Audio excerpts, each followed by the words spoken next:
آ کر اپنے عقائد کا جائزہ لیں، جس کو میں نقد صحیح کہتا ہوں، اپنے عقائد، اپنے نظریات، اپنے اعمال کا جائزہ لیتے رہیں۔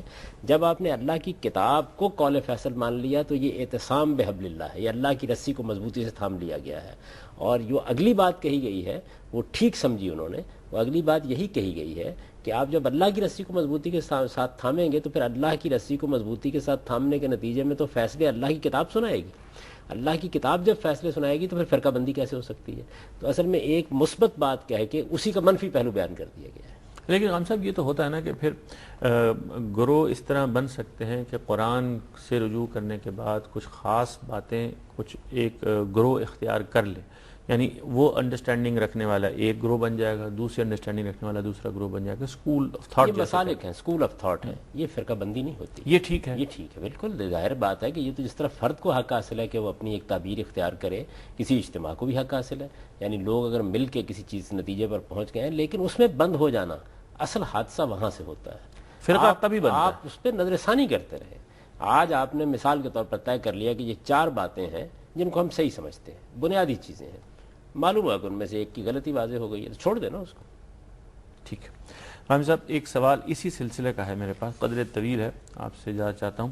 یہ جناب جماعت احمدیہ جسے قادیانی فرقہ کے نام سے بھی یاد کیا جاتا ہے، کا دعویٰ ہے کہ ان کی خلافت احمدیہ صحیح اسلامی خلافت ہے۔ میں یہ جاننا چاہتا ہوں کہ کیا جماعت احمدیہ کی خلافت واقعی اسلامی اصول کے مطابق ہے، یا اگر نہیں تو پھر مسلمان علماء کرام کیوں جماعت احمدیہ کے خلیفہ کا سامنے آ کر مقابلہ نہیں کرتے؟ یہ بات یہ ہے کہ یہ خلافت کیا چیز ہوتی ہے؟ یہ تو کوئی دینی تصور ہی نہیں ہے سرے سے۔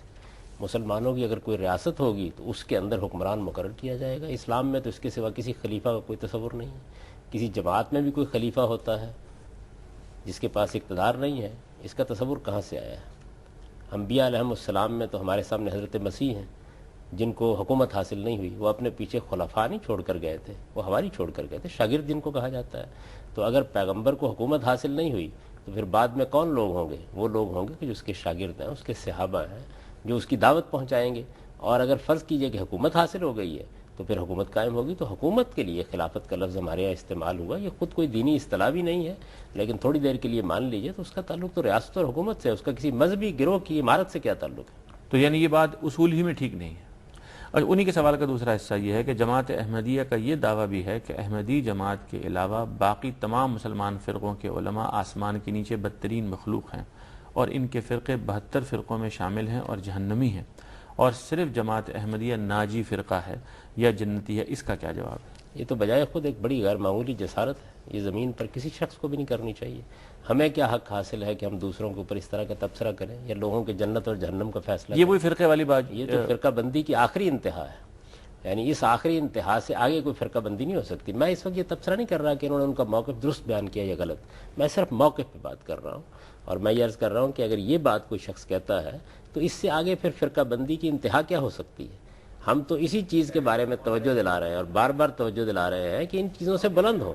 یہ بات کہ ہم ہی حق پر ہیں اور ہمارے علاوہ کوئی حق پر نہیں ہے، اصل میں یہیں سے فساد پیدا ہوتا ہے۔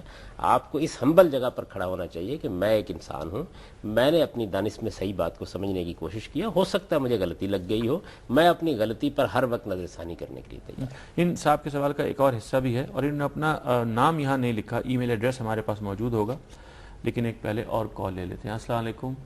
السلام علیکم جناب۔ وعلیکم السلام۔ میں پروفیسر ظفر عادل عرض کر رہا ہوں جی، لاہور سے۔ جی پروفیسر صاحب فرمائیے۔ اور میں ایک سوال کرنا چاہ رہا تھا جی ارشاد۔ کہ اس وقت ہمارے معاملہ یہ ہے کہ سڑکوں پہ ریلیاں نکالی جا رہی ہیں، جلوس نکل رہے ہیں، بہرحال یہ سب تو جمہوری حق ہے عوام کا، جی لیکن یہاں ایک سوال یہ ہے کہ ہم اپنی تمام تر جو ہمارے ہاں یہ دہشت گردی یا جو کچھ بھی خرابیاں برپا ہو رہی ہیں اس کی ذمہ داری ہم امریکہ اور اسرائیل کے اوپر ڈال دیتے ہیں جی کہ یہ ہیں شیطان جو یہاں پر کارروائیاں کر رہے ہیں۔ یعنی ہم تو دراصل بڑے بھولے بھالے لوگ ہیں، لیکن جس قدر یہ سب سازشیں ہو رہی ہیں اور یہ سازشوں کے ماتحت یہ امریکہ اور اسرائیل یہ کر رہے ہیں، جی آیا یہ رویہ جو ہے وہ درست ہے یا ہمیں خود احتسابی کی طرف زیادہ توجہ دینی چاہیے؟ ٹھیک ہے، بہت بہت شکریہ جناب۔ جیسا وہ سوال مکمل کر لیں ان کا، انہوں نے یہ کہا کہ جماعت احمدیہ کے دوسرے خلیفہ کا یہ فتویٰ ہے، اور اس میں انہوں نے حوالہ بھی دیا کہ انوار العلوم جلد 2 صفحہ 151 آئینہ صداقت۔ اور وہ اس طرح سے ہے کہ وہ بھی جو آپ یعنی مرزا غلام احمد صاحب قادیانی کو دل میں سچا قرار دیتا ہے اور زبانی بھی آپ کا انکار نہیں کرتا، لیکن ابھی بیعت میں اسے کچھ توقف ہے، کافر قرار دیا گیا ہے۔ پھر کچھ وقفے کے بعد آگے لکھا ہے انہوں نے کہ جو لوگ مرزا صاحب کو رسول نہیں مانتے، خواہ آپ کو زبان سے راست باز ہی کیوں نہ کہتے ہوں، وہ پکے کافر ہیں۔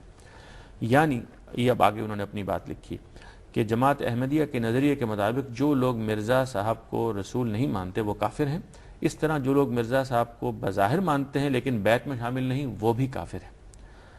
آپ کیا کہتے ہیں اس کے بارے میں؟ میرے بارے میں وہ کیا تصور کر سکتے ہیں کہ میں اس طرح کی باتوں کی ادنا درجے میں بھی تائید کر سکتا ہوں؟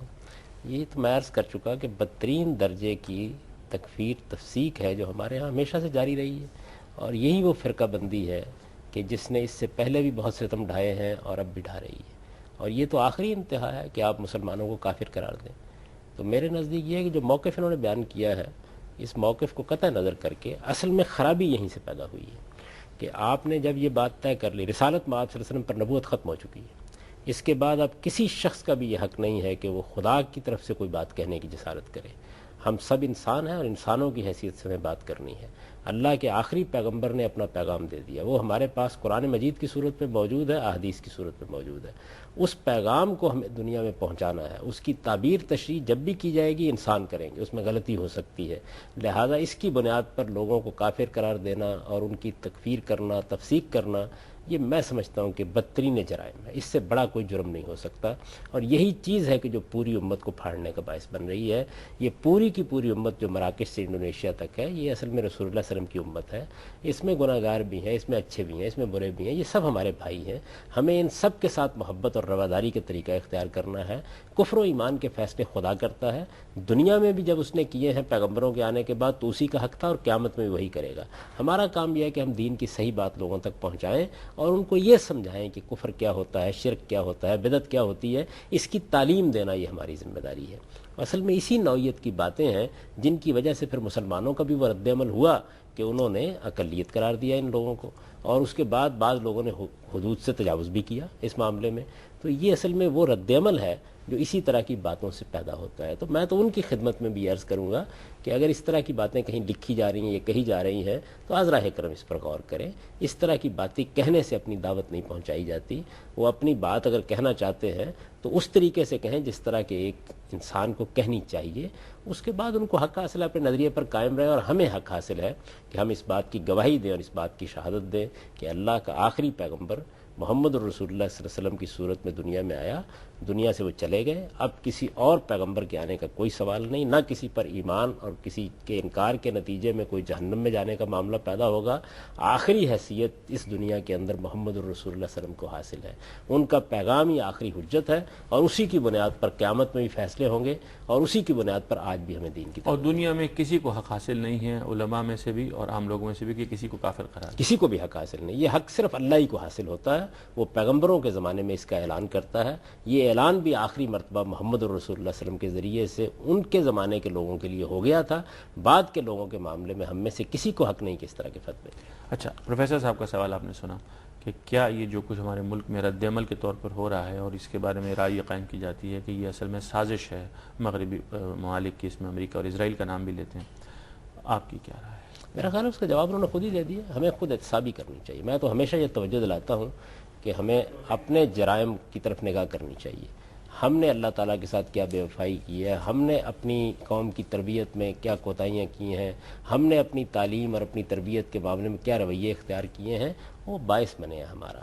اخلاقی لحاظ سے ہم پستی کی انتہا کو پہنچے ہوئے ہیں، اور ہمارے اندر وہ لوگ موجود ہیں کہ جو اس طرح کے متشددانہ طریقے اختیار کرتے ہیں۔ اس کے بعد دنیا کی ہر طاقت کو حق حاصل ہے کہ وہ کسی کو اعلیٰ کار بنا لے، لیکن اعلیٰ کار بننے کے لیے تو ہم خود تیار ہیں۔ تو ہمیں خود اپنے اندر اپنے گریبان میں منہ ڈال کر دیکھنا چاہیے کہ ہم کیا کر رہے ہیں، اور میں یہ سمجھتا ہوں کہ یہی تعلیم ہم کو قرآن مجید نے دی ہے۔ آپ یہ دیکھیے کہ بنی اسرائیل کی پوری تاریخ پر قرآن نے تبصرہ کیا ہے، کسی جگہ جن قوموں نے ان کو محکوم بنایا تھا ان کی طرف کوئی اشارہ نہیں کیا، بلکہ ان کو بتایا ہے کہ تمہارے جرائم کیا تھے، اور اس طریقے سے یہ سنت قائم کر دی ہے قرآن مجید نے کہ مسلمان جب تک خود احتسابی کا طریقہ اختیار نہیں کریں گے وہ ہمیشہ اسی طرح کار مذلت میں گرے رہیں گے۔